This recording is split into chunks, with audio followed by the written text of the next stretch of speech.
Corona का इलाज करवाने में कितना खर्च आता है क्या आपको पता है? क्या आपको पता है कि इसी कोरोना के चलते दुनिया भर में 100 करोड़ से ज्यादा लोग गरीब होने वाले हैं और उसकी सबसे ज्यादा मार झेलने वाला है हमारा प्यारा भारत।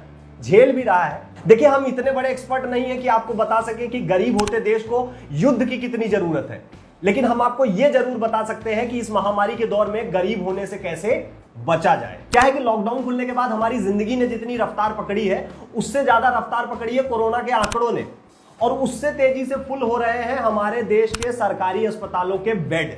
तो अब केवल भरोसा बचा है प्राइवेट अस्पतालों का। इसलिए 5 मिनट देखिए, ये पूरी वीडियो देखिए और जानिए कि कोरोना के इलाज में कितना खर्च आता है, और हां, साथ में यह भी जानिए कि उस खर्च से बचा कैसे जाए।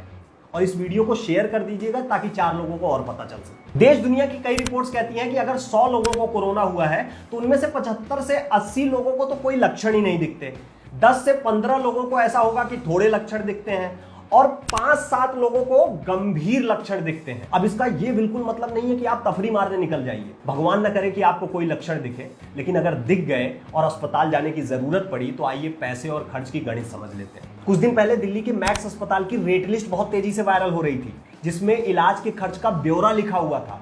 उसमें अगर आप जनरल वार्ड के रोजाना का खर्चा देखेंगे तो 25,000 के आसपास है, जिसमें एम्बुलेंस टेस्ट वगैरह का खर्चा छोड़ दीजिए।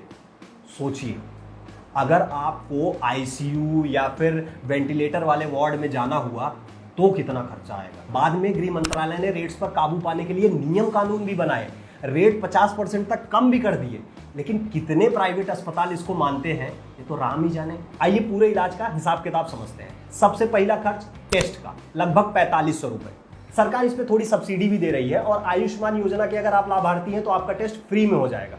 लेकिन आयुष्मान योजना का लाभ किसको कितना मिल रहा है ये एक अलग विषय है। टेस्ट के बाद कोरोना वाले जनरल वार्ड का खर्चा सरकार के निर्देश के बाद भी लगभग 10 से 15,000 रुपए रोजाना, और अगर आप 14 दिन वहां पर औसतन भर्ती रहते हैं तो आपका खर्चा कितना हो गया, 1.5 से 2 लाख रुपए। फिर ambulance, regular test, checkups, doctor के पीपीई किट, मास्क वगैरह का खर्चा, दवाइयों का खर्चा, और अगर बात ज्यादा गंभीर हो गई, बात आईसीयू या वेंटिलेटर तक पहुंच गई तो ये जो 1.5 से 2 लाख का खर्चा था उसी को 8 से 10 लाख का खर्चा मान लीजिए। सरकारी अस्पतालों का भरता बेड आपके लिए चिंता का विषय हो सकता है, इसलिए आपके खर्चे को बचाने का हम उपाय भी ले आए हैं, वो है हेल्थ इंश्योरेंस। अगर आपके पास है तो भी सुनिए, नहीं है तो भी सुनिए, क्योंकि 4 जून को आए स्वास्थ्य मंत्रालय और वित्त मंत्रालय के ब्यौरे के हिसाब से पूरे देश में जितने भी कोरोना मरीज हैं उनमें से केवल 4% के पास स्वास्थ्य बीमा था। हमने इंश्योरेंस एक्सपर्ट वीरेंद्र सूरी जी से बात की और उनसे जानने की कोशिश की कि अगर जिसके पास हेल्थ इंश्योरेंस है क्या उनको कोरोना के इलाज का खर्च वापस मिलेगा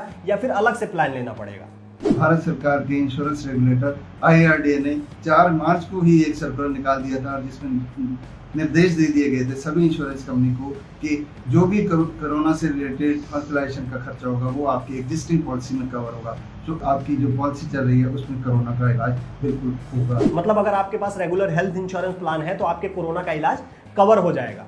उसके लिए आपको 24 घंटे अस्पताल में भर्ती होने की जरूरत होगी। फिर बाद में आपके टेस्ट का खर्चा, एम्बुलेंस का खर्चा, हॉस्पिटलाइजेशन का खर्चा, दवाइयों का खर्चा सब कवर हो जाएगा आपके प्लान के हिसाब से। अब अगर आपके पास हेल्थ इंश्योरेंस प्लान नहीं है और आप नया लेने वाले हैं तो क्या क्या ध्यान रखना है वो भी सुन लीजिए। इस वक्त हमें इस पॉलिसी को जरूर पढ़ के देखना है कि उसमें क्या क्या फैसिलिटीज हैं, क्या उसमें कैशलेस फैसिलिटी है, वेटिंग पीरियड कितना है, और कुछ नए प्रोडक्ट भी कंपनी ने लॉन्च किए हैं जिसके अप्रूवल IRDA देने वाला है। सो हमारा निवेदन है कि आप इस समय पे जो भी पॉलिसी लें उसको अच्छी तरह से पड़ताल करके लें, जिससे आपको बेनिफिट। मतलब नया प्लान ले रहे हैं तो सारी चीजें जांच लें कि कैशलेस इलाज होगा कि नहीं, और ये प्लान कब से शुरू होगा, मतलब वेटिंग पीरियड कितना है, कौन कौन से खर्च उसमें कवर होंगे, ये सारी चीजें देखनी जरूरी होती है। ये तो हो गई स्वास्थ्य बीमा की बात। अब मान लीजिए कोरोना की वजह से किसी की मृत्यु हो जाती है तो उसके लाइफ इंश्योरेंस यानी जीवन बीमा का जो पैसा है वो मिलेगा या नहीं, ये भी जान लीजिए। सभी लाइफ इंश्योरेंस कंपनी, चाहे वो सरकारी हो या प्राइवेट हो, वो किसी की भी कोरोना से मृत्यु हो जाती है तो उसका जो बीमित राशि का वैल्यू है वो सारे उसके आश्रितों को बिल्कुल टाइम पर और समय पर मिल जाए। और बट सिर्फ इसमें एक ही अड़चन है कि जो हमारी क्रिटिकल पॉलिसी है, बेनिफिट पॉलिसी जिसको कहते हैं, उसके अंदर कोरोना वायरस से अगर मृत्यु हो जाती है वो कवर नहीं होगी, क्योंकि वो एक क्रिटिकल इलनेस नहीं है। आखिरी मुद्दा ये कि चलो स्वास्थ्य बीमा भी ले लिया, जीवन बीमा भी ले लिया, इलाज भी करवा लिया, उसके बाद पैसे नहीं मिले, गड़बड़ी हुई तो क्या करना है, इसका भी इलाज हम आपको बताते हैं।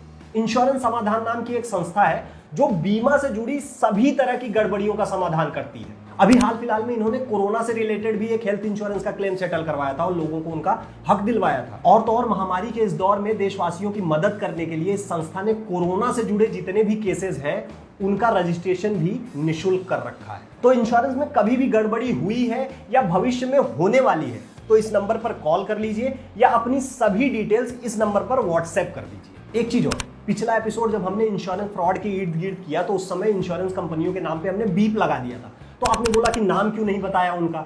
देखिए भाई, इंश्योरेंस कंपनियां फ्रॉड नहीं करती हैं। अगर आपको किसी ने झांसा देकर बेवकूफ बनाकर कोई पॉलिसी बेच दी है तो इंश्योरेंस समाधान जैसे लोगों के पास जाइए। बाकी ये वीडियो शेयर कर दीजिए ताकि और लोगों के काम आ जाए। बम भोले।